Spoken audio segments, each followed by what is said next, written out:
ink dry on the treaty. And the British began to realize, they began to realize what great mistake they had done. They never expected General Zorawar Singh to go to those lands and conquer them. They knew they would not be able to conquer. But they and again, they employed the colonial tactics of divide and rule. They didn't directly tell Maharaja Gulab Singh not to go further, but they instigated Mahans, the governor. Sorry, bad foot. They instigated him. And he opposed. Maharaja Gulab Singh, he opposed General Zorawar Singh. Was stopped from making moves further. These were the British colonists. They didn't want them to go down. And nearer home, in 1947,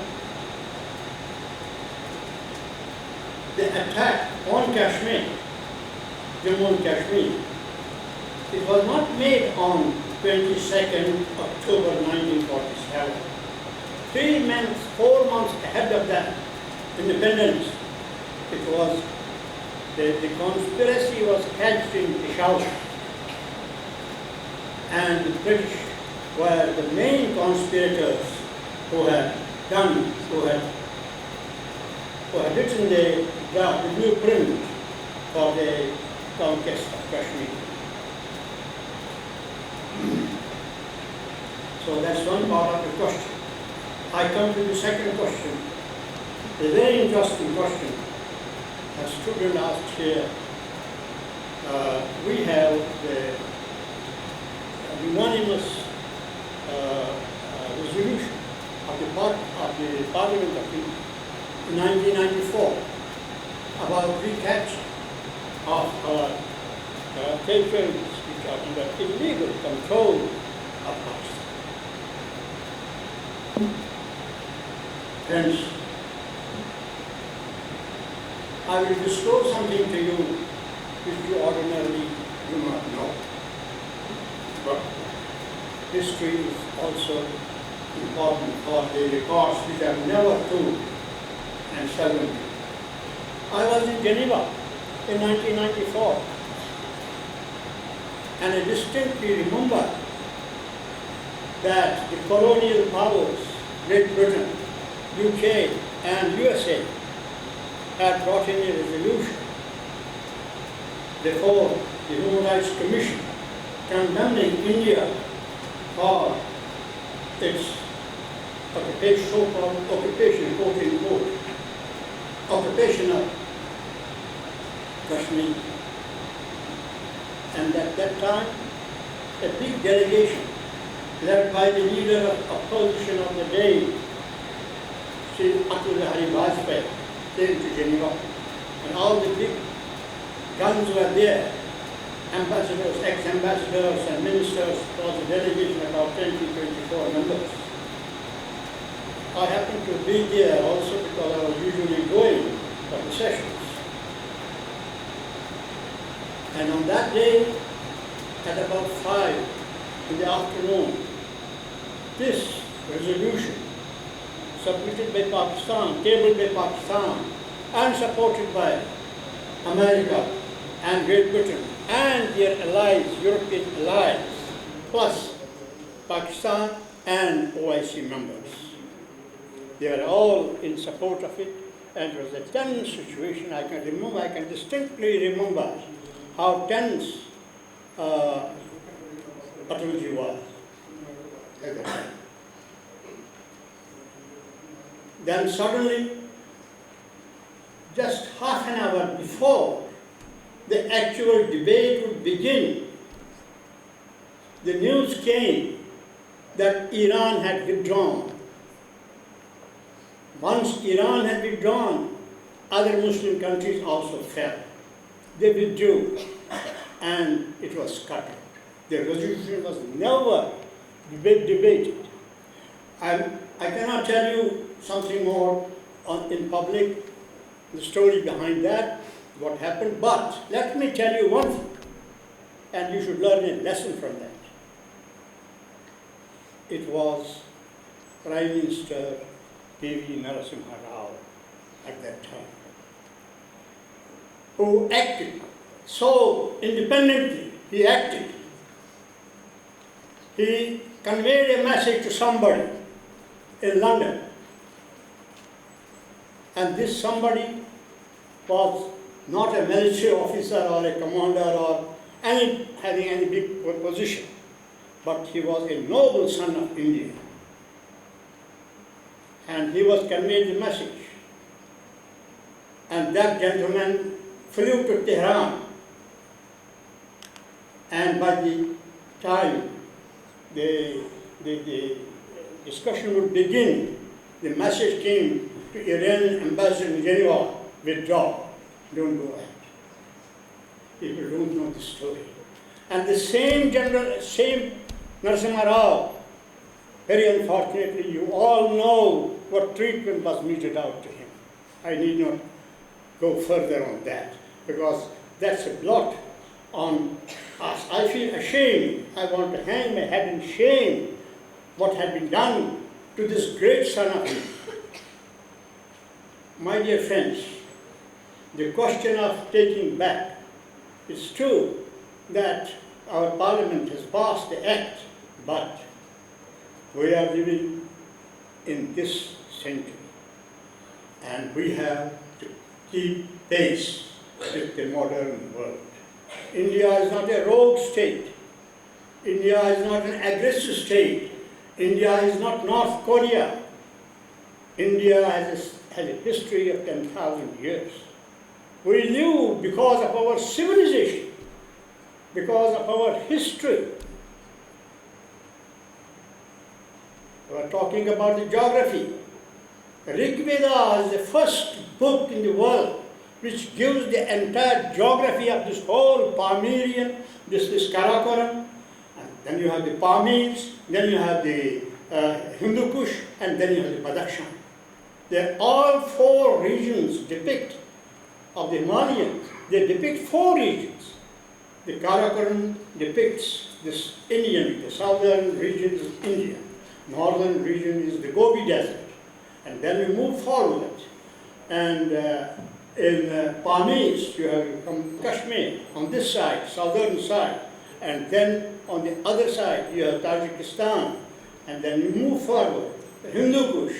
We have the Hindu Kush does not mean, Kush in Persian means kill.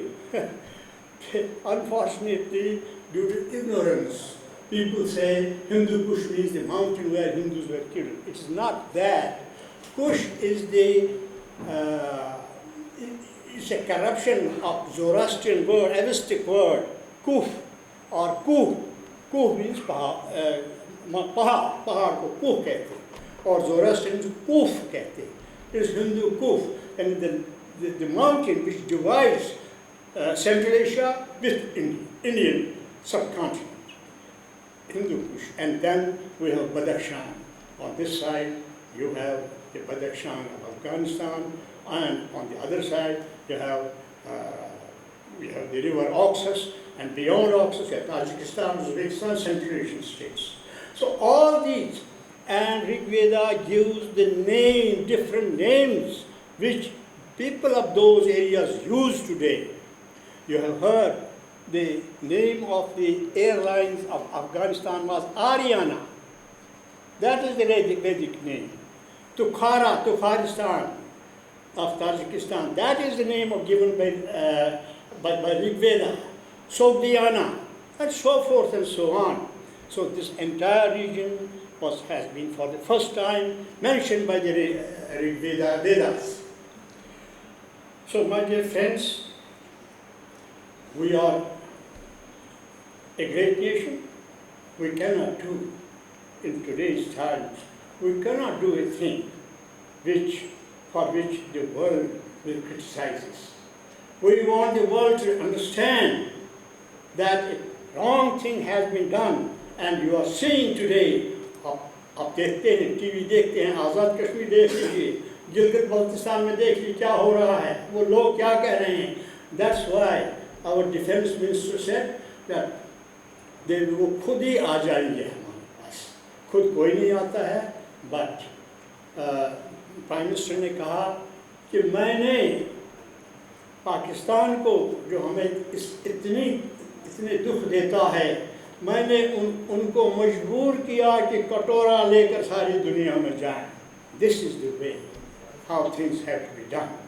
So that's the reply to the question which you have been asked.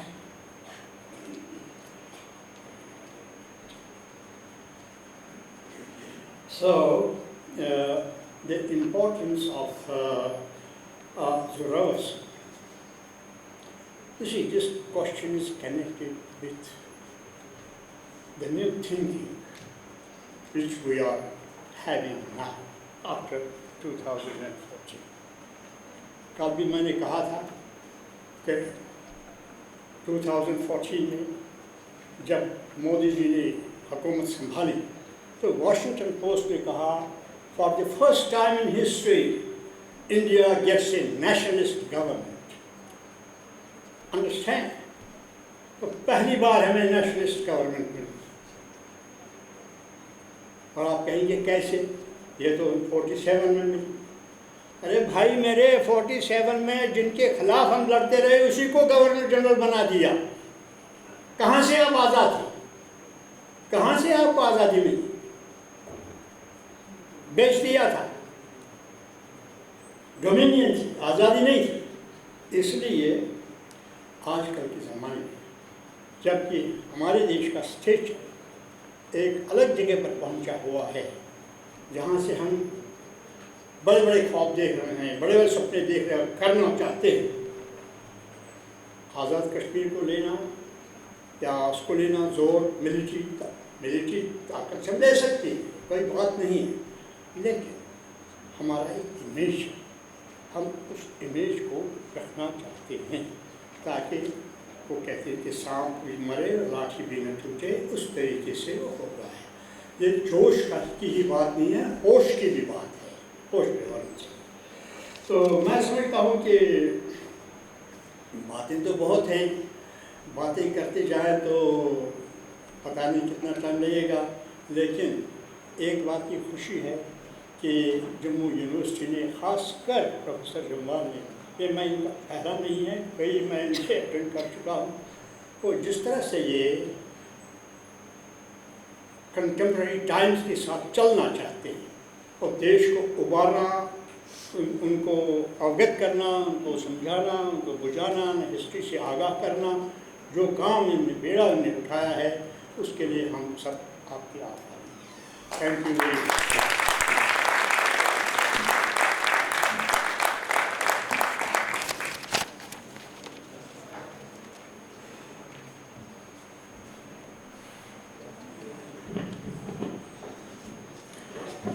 Thank you to Professor Pandita for answering the audience's question. We are certainly grateful for the wise words and interesting spinets shared from his archive of knowledge. Now, I would like to call upon Sri Ashutosh Bhatnagar, Director of Jammu and Kashmir Study Center, for the presidential remarks. Sir.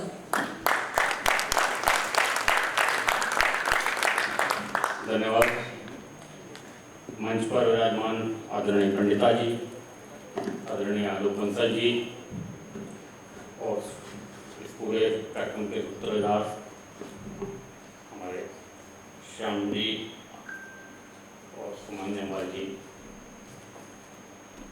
Audience में भी अनेक ऐसे विद्वान हैं जिनके सामने बोलना थोड़ा अपनी सीमा पार करने जैसे लगता है.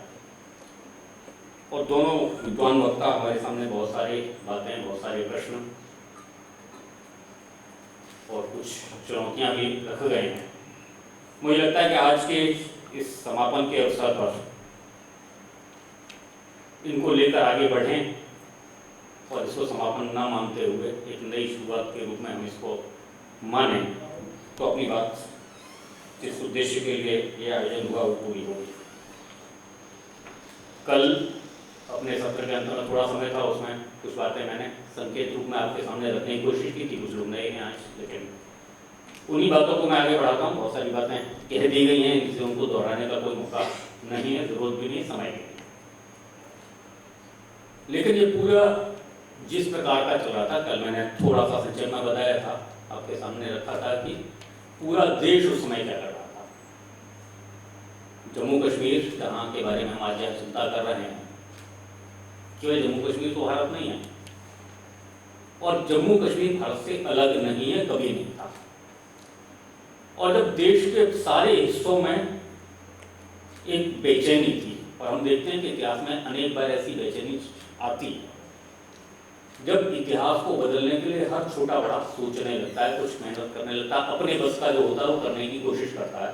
और मैं जो कुछ भी पढ़ समझ सका हूँ उसमें मुझे लगता है कि ये वो दौर था जब पूरा भारत, आज का भारत नहीं, उस समय का भारत, पूरा भारत उस 1000 साल के आक्रमणों, गुलामी से तंग आकर एक नए सिरे से खड़ा होना और एक संकल्पशील भारत को आकार देने की तैयारी में था।